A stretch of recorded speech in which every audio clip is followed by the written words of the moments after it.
And he, in historic times, undertook an investigation of the impacts of forestry woody debris during Cyclone Cook in 2017, lead council expert on the 2018 Queen's Birthday storms for forestry prosecutions, and led the science response for the storms in 2023. So he's also involved in funding for strategic research within the council and works closely with a lot of science agencies. So he's now going to talk to us about the science response in a year of storms, Gisborne Tairawhiti perspective. Okay, well, thanks for that, Dan.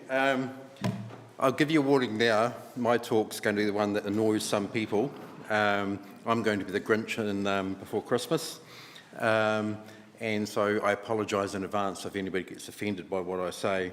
If you want to see what I really meant to say, just have a look at the abstract. I tend to ignore the abstract completely and then talk randomly. So hopefully we'll go when the talk comes up. Right.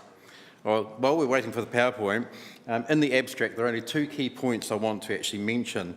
We've talked about Cyclone Gabrielle, but for us, you see there in my first sentence, I refer to being a difficult year with 8 severe storms and several irritating ones. And I think that's actually quite important because it wasn't just Gabrielle, it wasn't just Cyclone Hale, it wasn't Cyclone or Son of Gabrielle, it wasn't June and all the others, it was those things combined. And for those of you who are interested in climate, maybe I suggest that we go away and actually think about what the impact of the Tongahapa eruption in 2022 and the aerosols was on in the short-term climate in the following year. There hasn't been any work done in New Zealand on that, but they have in South America and Europe and said that there was a correlation that they could establish between the two of those. So I think that's something to bear in mind. And the other thing I want to mention, so I'm still waiting, ad-libbing, is that for the Gisborne region, we stood down from Cyclone Hale on the 7th of February, and we stood up for Cyclone Gabrielle on the 8th. We had our first weather warning that we issued to our staff on the 7th, which did actually say, I hope this is not true, but obviously it was. And we had our Emergency Coordination Centre set up and established on the 9th. And so this is essentially around about 4 days before we got our first warning from the Met Service. We also mobilised Urban Search and Rescue, so they were there on the 12th, 1 day in advance. And we also had people from Civil Defence and Bay of Plenty mobilised as well, because we knew they were not going to get smacked. It was all going to be us. But again, on the 9th, I can recall, because I've just been going through my emails for doing my tabulation for the coroner inquiry, that we identified that Hawke's Bay was likely to be severely impacted as well. So to give you a bit of a history, and many years ago, the first talk I ever gave, the presentation didn't work, so I had to ad-lib the entire thing. So hopefully I don't have to do it this time.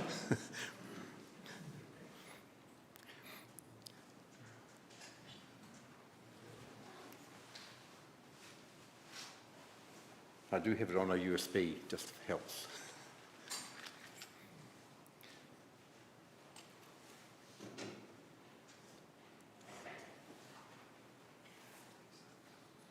Can't see it in there.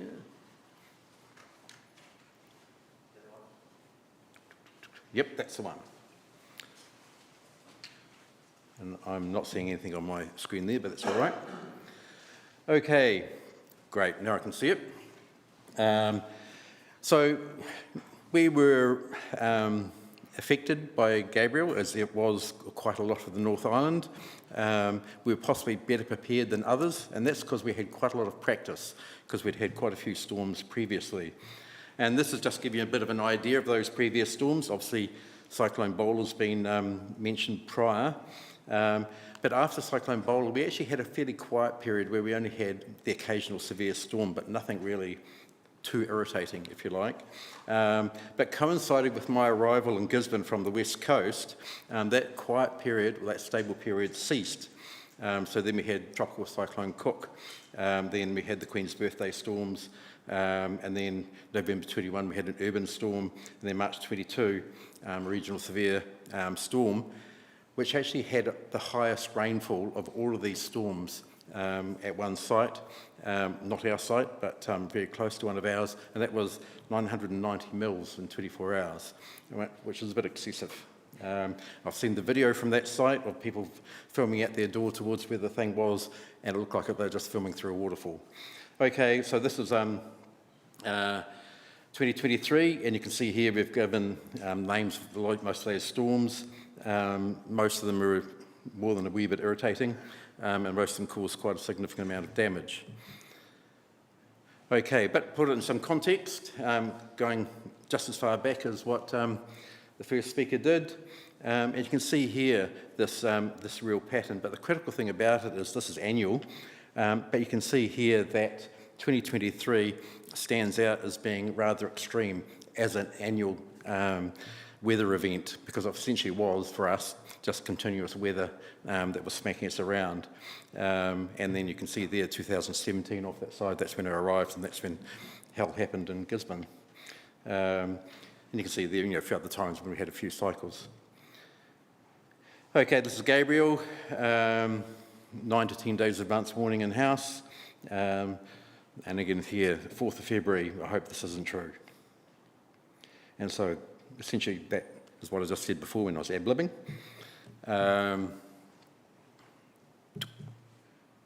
Okay, the immediate response, and this is from, I'm talking from a broader, almost, I guess you can say, sort of civil defence intelligence perspective rather than anything else. So we had 13 helicopter flights over the region, and the map on that side just shows you the GPS points of every single photograph that was taken on that trip by myself, not those taken by other people on those choppers. So that's around about 1 terabyte of photographic data was accumulated in that time. 3 of those flights were with GNS, which is very helpful, and we used that to identify the priority areas for where we needed to do response, and which is the areas in pink there. And then we pretty much decided 2 days after everything had settled down a wee bit, which was around about the 16th, that we were going to fly aerial imagery over the entire region, and we actually had the first flights acquiring imagery before we'd signed the contract. And I didn't have the money, but that was all right, we got it. And so the real critical gap we had in this first period, we didn't have anybody to assist me with doing landslide assessments for affected properties, and that was quite an issue.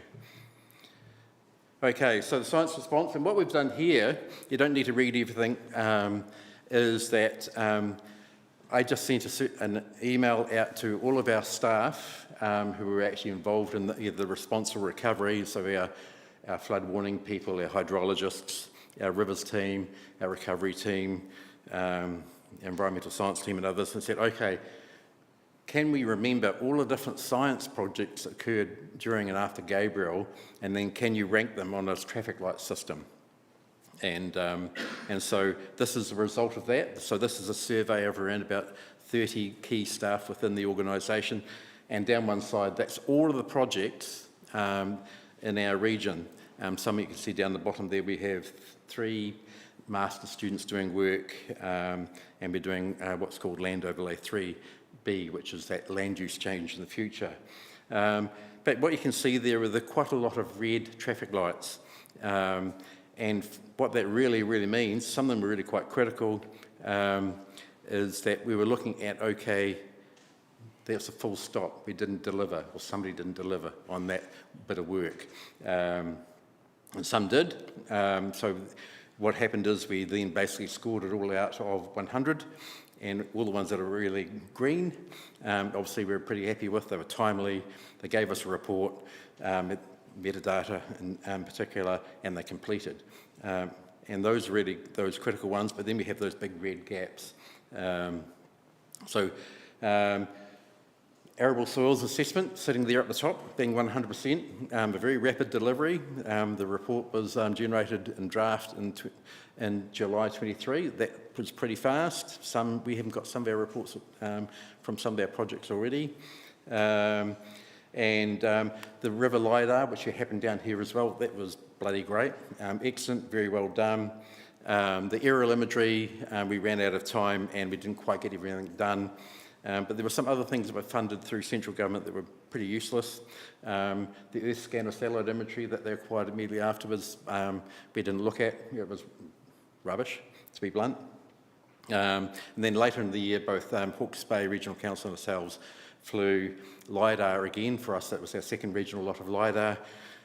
Absolutely magnificent data, really good. And we had the bonuses that we got 10 centimetre aerial imagery at the same time. So we acquired 2 sets of data for the same price. So they had the 2 machines in the plane at the same time, so why not? So that was very, very valuable. We did try to fly aerial imagery after Cyclone Hale, but we didn't get much done because we only had 10 fine days. I won't go through all of these, but you can see there was a hell of a lot of work being done.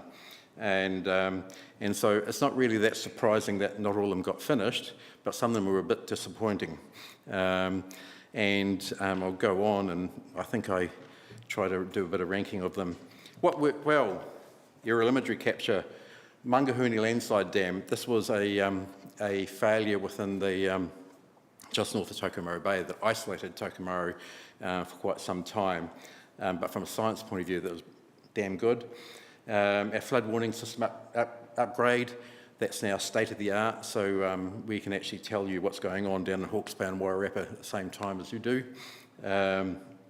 In-house landslide mapping, this is ongoing because it's a big job, but we've in-house mapped well over 100,000 landslides, and I think we're up to about 120,000 so far, and we've only covered 35% of the area.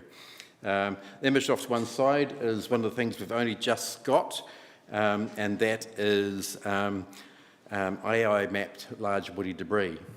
So this isn't the woody debris as post-Gabrielle. This is large woody debris where it was in 2024 and beyond after we flew aerial imagery yet again, and after we'd already removed 500,000 cubic metres of woody debris off the beaches and things. So quite a big effort.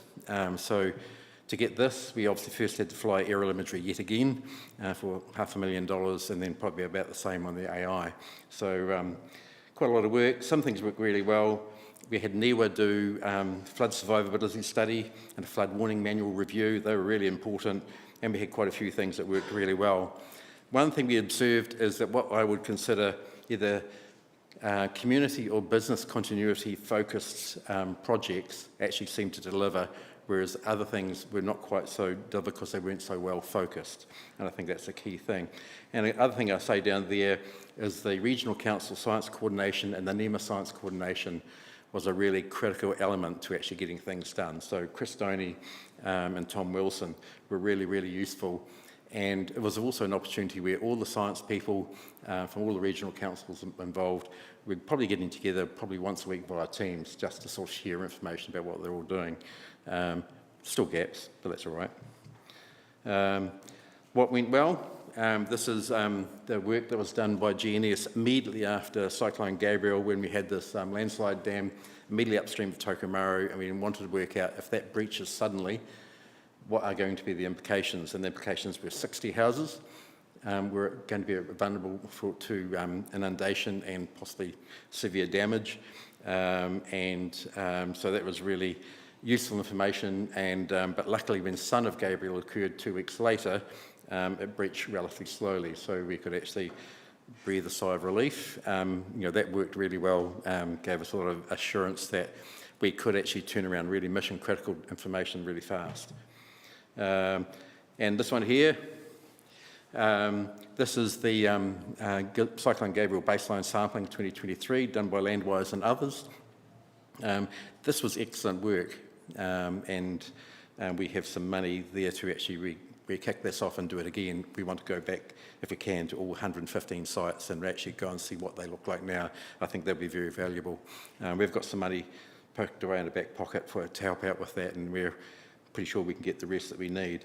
So very valuable.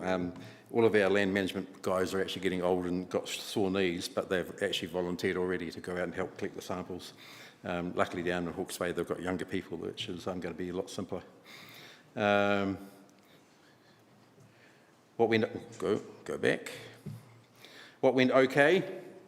NIWA did a compound-specific stable isotope study.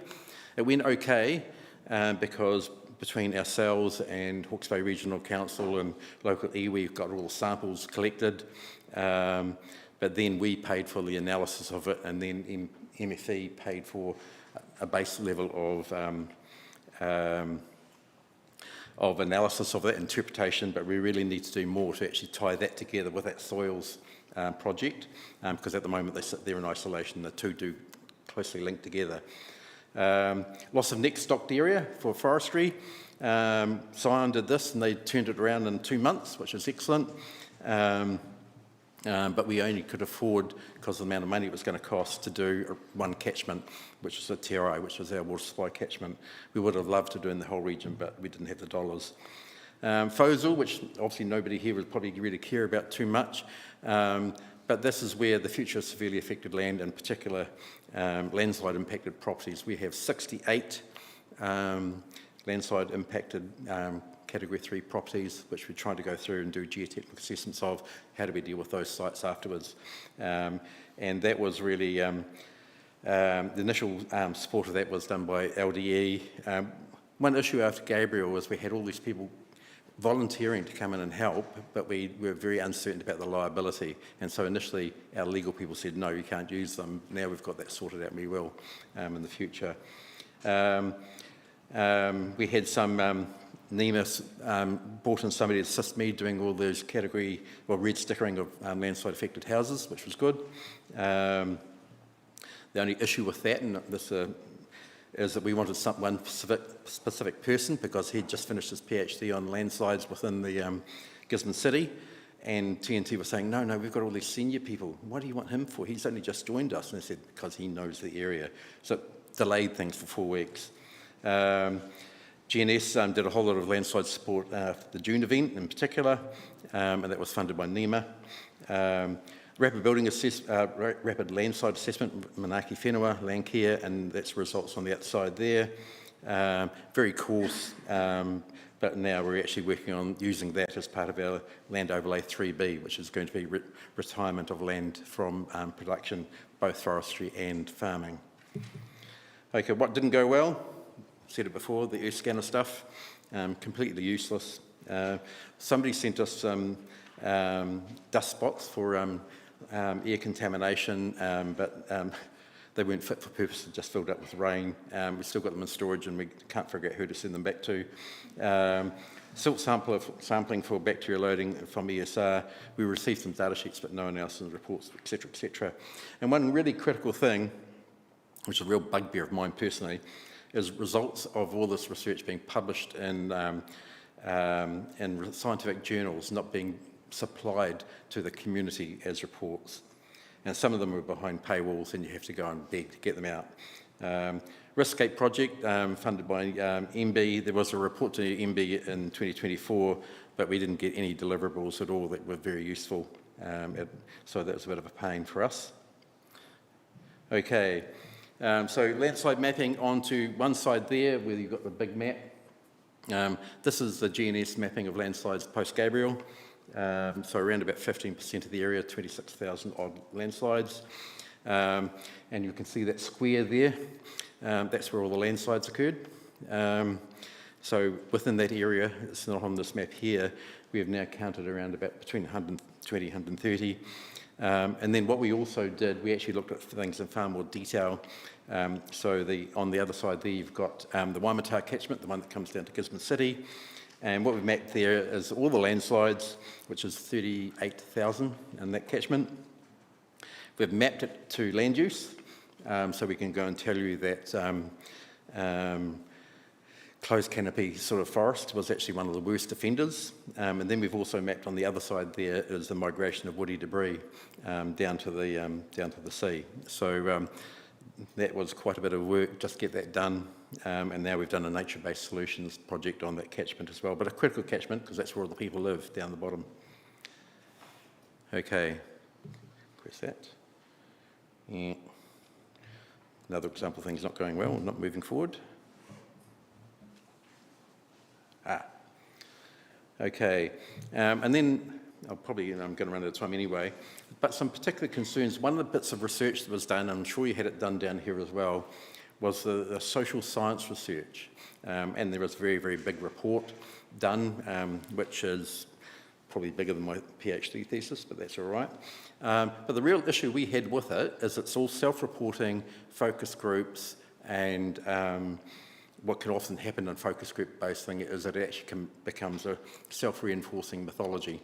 And so there are real risks with that because it can perpetuate misunderstandings about what really went on, and it can actually result in the development of a mythology which does not reflect the truth fundamentally. And so there's no cross-referencing of that. And when you're actually referring to particular people, and then doesn't actually reflect reality. For my instance, I was referred to directly 15 times in that report, and indirectly about another 20. None of those stories about me were true. They're in actual fact complete rubbish. And then I've got one comment there.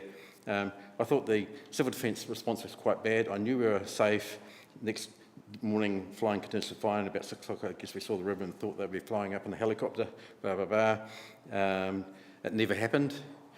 Off to one side, I've inserted in there a photograph from a helicopter taken on the 14th, basically immediately after Gabrielle, and that's Tikaraka. And you can see there's a car parked outside that house, so they actually had pretty reasonable vehicle access. And on that day, on the 14th, we had 10 building inspectors going out, actually mapping flooding in Tikaraka, so it was not an issue. And choppers were flying over the entire region, and including Tikaraka, but we had a process and we were prioritising areas where there was no road access, and we had a methodology. We flew with food in all the time, and if we flew over, and if somebody did a thumbs up, we kept on going. If they did a thumbs down, we'd be hovering, and then we'd actually go on land and give them food. And sometimes I was saying, we're just sick of powdered milk. Can you, next time you've got to shop in there, can bring in some real milk? Can you bring in some bullets so that our guys can go and shoot some bloody goats so they've got some meat? That's the type of thing we got out in the country. That's the real story side of it. Okay, some lessons. Landslides just don't occur at the bottom. This one here is just south of Gisborne City. You can see it actually originated on on the ridge line, 13 hectares, and you can see there that there was a house right at the bottom there where it missed the house by 1.5 metres. So that house was red stickered. Bloody lucky people. But they are now back there because what happened is this all subsided, the debris, and it actually created a lovely berm which would protect them from the next landslide that might come down if it reactivates. So they're actually perfectly safe, but you feel for these people who were retired dealing with a situation like that, pretty hard. So, key lessons. Projects need to be driven by local response and community needs or business continuity. Need to be properly coordinated with the right people in the room, not people who are just interested. The research needs to be useful, not just interesting. It needs to be timely, and if you start something, you need to damn well get it finished, and it needs to be properly funded. And now we need to have a look at follow-up research. And intelligence is a phrase that gets used in civil defence, but intelligence is not completely an oxymoron. But it's essentially that information gathering immediately before and during is really, really critical to actually work out what you're going to be doing next. If you don't actually use that intelligence, then you're in the wrong job. Okay, some big pluses. And I mentioned some of these before, so I won't go there again. And I've mentioned all of this, but essentially it is the fact that we can actually learn from each other, and that's probably one of the more critical things. We're better prepared, but we need to be better prepared again next time around. This is one of our Category 3 properties, only had 1.8 metres of water through it, and 0.5 metre to 1 metre of that was because of woody debris against the bridge immediately downstream. So we have 7 houses being demolished almost as we speak, and this will be precinct right there in the middle of town because the flood risk is far too great. Woody debris made that a lot worse, but even 1 metre is still too much. We probably would have still demolished them even with that. So hopefully we'll do it better next time around. One key thing, last takeaway, is that the FOSL process was a missed opportunity to do a really coherent managed retreat process in our really vulnerable areas. And if there is anything else, who cares? Okay, right, I won't go there because I've grumped enough. I'll finish, and that's my last one. So my apologies if I've annoyed anybody, but these are two things I use quite a bit to end my talks. Thank you.